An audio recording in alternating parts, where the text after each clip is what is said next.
E John, você mencionou agora há pouco, foi muito interessante nessa essa digressão, essa visita para o Jonathan lá da oitava e depois FTSA.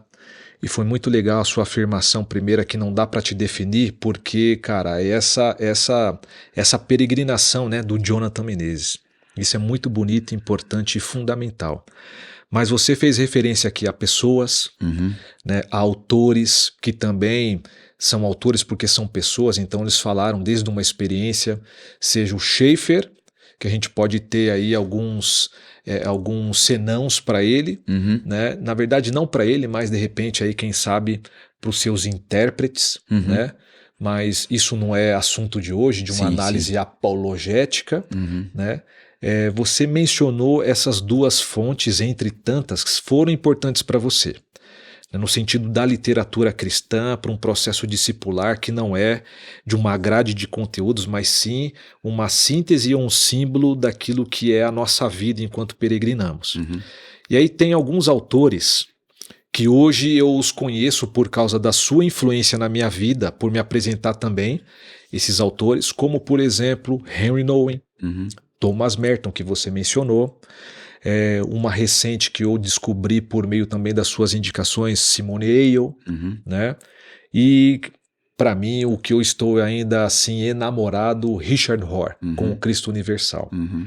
Todos eles têm a sua peculiaridade, a sua Sim. especificidade, mas como que você chega nesses autores, ou quem foi o primeiro autor que desencadeou essas portinhas que você entrou, e se você puder trazer de maneira sintética, né, o Henry Nouwen enfatiza isso para a espiritualidade. O Merton vem nesse sentido contemplativo, então se difere aqui. Sim. A Simone, que não necessariamente, alguns autores falam que ela, sendo judia, não necessariamente era da nossa tradição cristã Sim. reformada.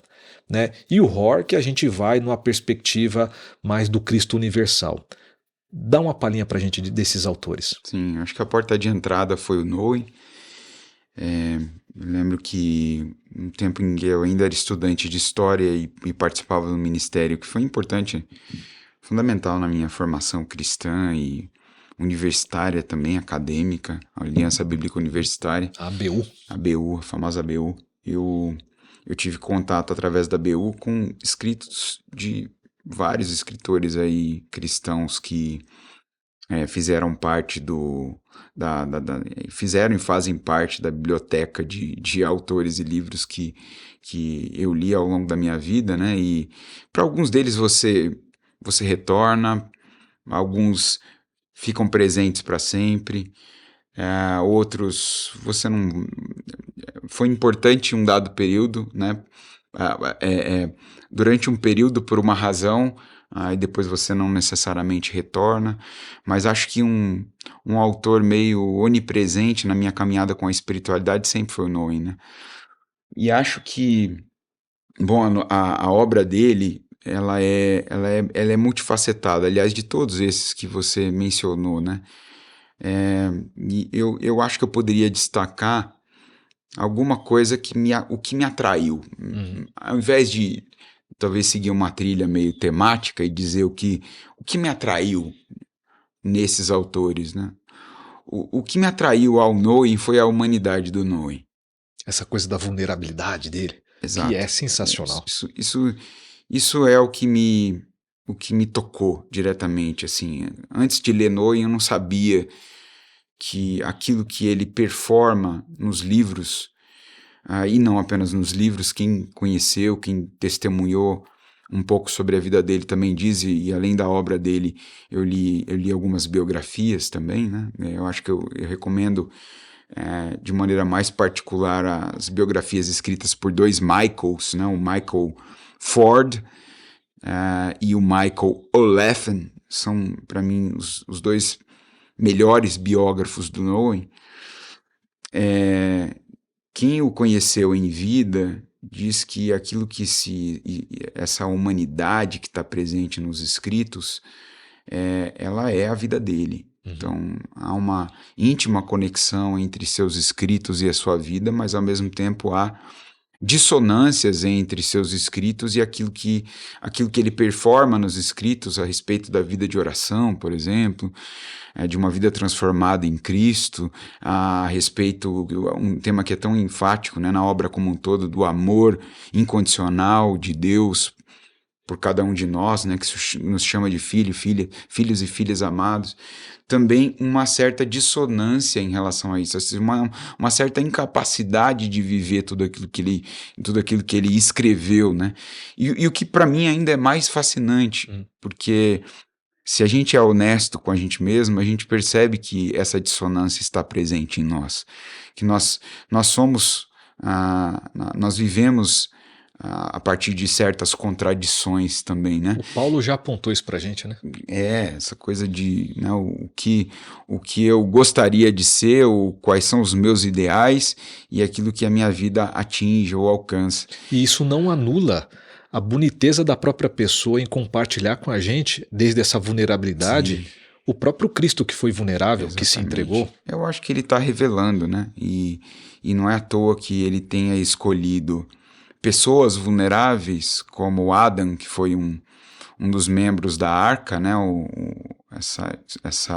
Essa instituição voltada para pessoas com deficiência, fundada em Trosley, na França, pelo Jean Vanier, e tem em outras partes do mundo, né? Nos últimos 10 anos de vida do Nouwen, ele foi se tornar pastor, capelão, um membro dessa comunidade, deixou a vida de acadêmico, de professor, e continuou escrevendo. Acho que a obra mais fecunda do Nouwen está justamente concentrada nesses 10 anos em que ele passou na Arca, em Toronto, no Canadá. Mas eu acho belíssimo assim, que ele costure os escritos sobre espiritualidade, sobre vida de oração, a história de Jesus com a de pessoas ordinárias que ele conheceu e conviveu na Arca, como Adam, né? E ele tem esse livro que eu acho um dos mais belos dele, que foi publicado póstumamente em 96, depois da morte dele, então, chamado Adam, o Amado de Deus, em que ele compara a história do Adam, que era talvez das pessoas com deficiência que viviam na Arca, um dos mais incapacitados em todos, dependia de todo mundo, para tudo, para beber uma água, se alimentar, tomar banho, se vestir. Ele era totalmente dependente.